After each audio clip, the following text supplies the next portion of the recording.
ইসলাম কি বলে মানতের ব্যাপারে, আমরা হাদিস শরীফ থেকে এ ব্যাপারে জানতে পারি। প্রাথমিক কথা হচ্ছে যে যদি আপনি মানত করেন তাহলে সেই মানত আপনাকে পুরা করতে হবে, সেই মানত পুরা করা ওয়াজিব। তবে আপনি মানত করবেন কিনা এ ব্যাপারে হাদিস শরীফে কি বলে আমরা হাদিস থেকে জানি যে আল্লাহ নবী সাল্লাল্লাহু আলাইহি সাল্লাম বলেন, যে হাদিসটি বুখারী এবং মুসলিমে এসেছে, মিশকাতের 3280 নম্বর হাদিস। আল্লাহ নবী বলেন, লা তানজুরু, আল্লাহ নবী বলেন তোমরা মানত করিও না, ফাইন্নান নাযরা লা ইউগনি মিনাল কদরি শাইআ, কেননা মানত ভাগ্যকে পরিবর্তন করতে পারে না। ওয়া ইন্নামা ইস্তাখরাজু বিহি মিনাল বাখিল, বরং মানতের কারণে কৃপণের কিছু সম্পদ বের করা হয় যেটা আল্লাহর রাস্তায় দান করা হয়। অর্থাৎ মানতের ব্যাপারে হাদিসে অনুৎসাহিত করেছেন যে তোমার বিপদ হয়েছে সাথে সাথে মানত করবে, এ ব্যাপারে ইসলাম উৎসাহিত করেন নাই। তবে আবার এটা বিধান আছে, মানত করলে এটা পালন করা ওয়াজিব, আবার পালন করা নাজায়েজ না, মানে পালনের ব্যাপারে উৎসাহিত করে নাই হাদিসে। তাহলে কি করবেন আপনি? আল্লাহ নবী সেটা অন্য হাদিসে বলে দিয়েছেন যে as-সাদাকাতু তারুদ্দুল বালা। আপনি তো মানত কেন করেন? যখন আপনার কোনো বিপদ আসে, আপনি কোনো বড় ধরনের সমস্যায় পড়ে যান, তখনই তো আপনি মানত করেন। আল্লাহ নবী বলেন যখনই তোমার বিপদ আসবে তখন তুমি সদকা করে দাও, দান করে দাও, উপস্থিত আপনার কাছে যা আছে তা আপনি দিয়ে দেন। আপনার ছেলে অসুস্থ, আপনি 50 টাকা 100 টাকা ফকির মিসকিনকে দিয়ে দেন, চাল দিয়ে দেন, বা একজন ফকিরকে ভাত খাওয়াই দেন, বা এভাবে আরো কল্যাণমূলক কিছু কাজ আছে, এটা করেন। আল্লাহ নবী বলেছেন সাথে সাথে করো। কিন্তু আমরা একটু মাইক্যা করি যে আল্লাহ তুমি যদি আমার সন্তানকে বাঁচাও বা রক্ষা করো বা আমার এই কাজটা হয় তাহলে আমি এটা তোমাকে দিব, মানে আল্লাহকে লোভ দেখানো হয় এক ধরনের, মানে এটা অন্য ব্যাখ্যায় আসছে। তো এই কারণে মানত না করে সাথে সাথে সদকা করা এটা উত্তম। সদকা করলে কি হয়? সাদাকাতু তারুদ্দুল বালা, দান সদকা করলে আল্লাহ তাআলা আপনার প্রতি যে রেগে আছেন, যে রাগের কারণে আপনাকে বিপদ দিয়েছেন, আপনি সদকা করলে আল্লাহ তাআলা আপনার থেকে রাগ কমে যায়, আপনার উপর থেকে রাগ কমে যায়। এরপর এই সদকার কারণে আল্লাহ তাআলা আপনার বিপদকে সহজ করে দেয়। তাহলে মানত না করে আমরা সাথে সাথে সদকা করার, দান করার, বা কাউকে ফকির মিসকিন কাউকে কিছু দেওয়ার সেই চিন্তা আমরা সাথে সাথে করব। আমরা মাইক্যা কাজ করব না যে আল্লাহ আমার এটা হলো আমি তোমাকে এটা দিব না। আপনি বিপদে পড়ছেন, আপনার সন্তান অসুস্থ হয়েছে, সাথে সাথে আপনি আল্লাহর রাস্তায় কিছু টাকা কিছু পয়সা বা দান সদকা করে দেন, এটাই হাদিস সম্মত। যদি আপনি মানত করে ফেলেন কি করবেন? মানত করলে তখন আপনি মানতটা পূরণ করতেই হবে। আর যদি আপনি মানত পূরণ না করেন আপনি গুনাহগার হবেন। এবার আসেন, মানত কোন কাজে আপনি মানত করবেন? দুই রকম কাজ আছে, ভালো কাজের জন্য মানত করা, খারাপ কাজের জন্য মানত করা। মানত এবং কসম কাছাকাছি বিষয়। যেমন একজনে মানত করলো বা একজনে বললো যে আমি আমার ভাইয়ের সাথে কখনো কথা বলবো না, বা কসম খাইলো যে আমি আমার ভাইয়ের সাথে কথা বলবো না। এটা কিন্তু ভালো কাজের জন্য সে কসমটা করে নাই, ভালো কাজের জন্য সেটা করে নাই, মানে এটা ভালো কাজ নয়, ভাইয়ের সাথে কথা বলবো না, এটা কাজটা ভালো নয়, কিন্তু সে এটা কসম করে ফেলছে যে আমি আমার এই ভাইয়ের সাথে কথা বলবো না, বা আমার ওই ছেলের ঘরে আমি ভাত খাবো না, এটা সে কসম করে ফেলছে বা এটা সে মানত করে ফেলছে। এখন কি করবে? আল্লাহ নবী বলেন যে অন্যায় কাজে কোনো মানত করলে এটা এই মানত পূর্ণ করা যাবে না।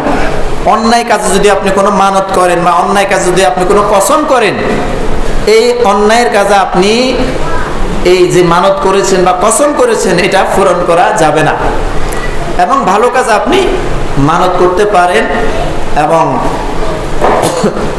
ভালো কাজের ক্ষেত্রে আপনি কসম করতে পারেন। যেহেতু আপনি অন্যায় কাজে কসম করে ফেলেছেন যে আমি আমার ভাইয়ের সাথে কথা বলবো না বা আমি ওই ঘরে ভাত খাবো না, এটা আপনার উচিত না। এখন কি করতে হবে? এখন আপনাকে কসম ভঙ্গ করতে হবে। কেননা আল মুসলিম আখুল মুসলিম, মুসলমান মুসলমানের ভাই। আপনি এভাবে অনেকে তো অনেকভাবে করে যে সংসারের মধ্যে বিশেষ করে এরকম ভেজাল হলে, ঝগড়া লাগলে মুরব্বীরা বা যে কেউ কসম করে বসে যা আমি তোর ঘর ভাত খাইতাম না, বা আমি তোর সাথে কথা বলতাম না, এরকম কসম করে। এগুলা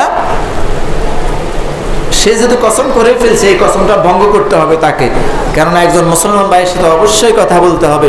3 দিনের বেশি যদি সে মুসলিম ভাইয়ের সাথে কথা না বলে, তাহলে সে বড় অপরাধী হয়ে যাবে।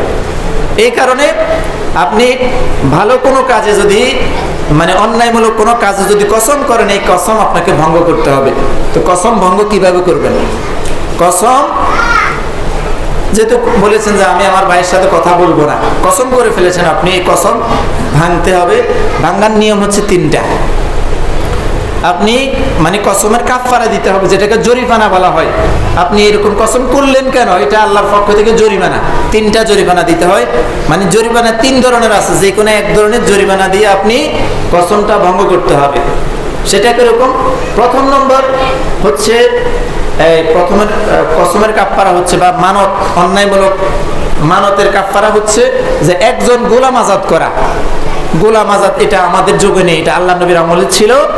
গোলাম আজাদ করতে মনে করেন এখন আমাদের এই সমাজে যদি সেই গোলামের দাম ধরে কয়েক লাখ টাকা হয়ে যায়, এটা যেহেতু আমাদের সমাজে প্রচলন নাই, এটা আমরা বাদ দিলাম। দ্বিতীয় হচ্ছে কসম ভঙ্গ করতে হলে আপনাকে যে কাফারা, কসমের কাফারা, দ্বিতীয় নম্বর যেটা, সেটা হচ্ছে 10 জন মিসকিনকে 2 বেলা আপনি পেট ভরে খাবার দিতে হবে। 10 জন মিসকিনকে 2 বেলা পেট ভরে খাবার দিতে হবে, এটা আল্লাহর পক্ষ থেকে নির্ধারিত। তাহলে আপনি কসম যে করেছেন, কসম তুলে নিয়েছেন, এটার একটা জরিমানা স্বরূপ আপনি 10 জনকে 2 বেলা ভাত খাওয়াই দিতে হবে। তাহলে আপনার এখানে আর কোনো অপরাধ নাই, অপরাধী থেকে মুক্ত হয়ে গেলেন। যদি এটাও আপনার পক্ষে সম্ভব না হয়, আরো একটা সহজ পদ্ধতি আছে, সেটা হচ্ছে অথবা আপনি 3টা রোজা রাখবেন। 3টা রোজা রাখলে আপনার এটাও যে কসমের কাফারা হয়ে যাবে। এই কারণে আমরা কসম করতে এমন কোনো কসম না করে যেটা করা উচিত না। এরপর আমাদের সমাজে দেখা যায় কসম জিনিসটা বেশি চলে। কিছু কিছু মানুষ আছে কথায় কথায় কসম বলে যে আল্লাহর কসম আমি এটা করি নাই, এটা করি নাই, সেটা করি না। বা কসম করতে ছেলের মাথা ধরে কসম বলে, বা মায়ের কসম, এভাবে বিভিন্ন কিছু কসম দেয়। আসলে কসম কি দিয়ে করতে হয় এটা আমাদেরকে জানতে হবে। আপনি শুধু ছেলের মাথা, মেয়ের মাথা ধরে কসম খাইলেন, এগুলা কসমের কাতারে পড়ে না, এগুলা কোনো কসমে হবে না। কসম একমাত্র আল্লাহর নামে হয়, ওয়াল্লাহি, বিল্লাহি, তাল্লাহি। অর্থাৎ আপনি যদি বাংলাতে বলেন, এই 3টার বাংলা অর্থ হচ্ছে আল্লাহর কসম। আপনি যদি বাংলাতে বলেন আল্লাহর কসম, হয়ে গেছে কসম। কিন্তু আমাদের সমাজে এরকম অনেক ব্যক্তি আছে কথায় কথায় কসম বলে, এরা অনেক বড় অপরাধী।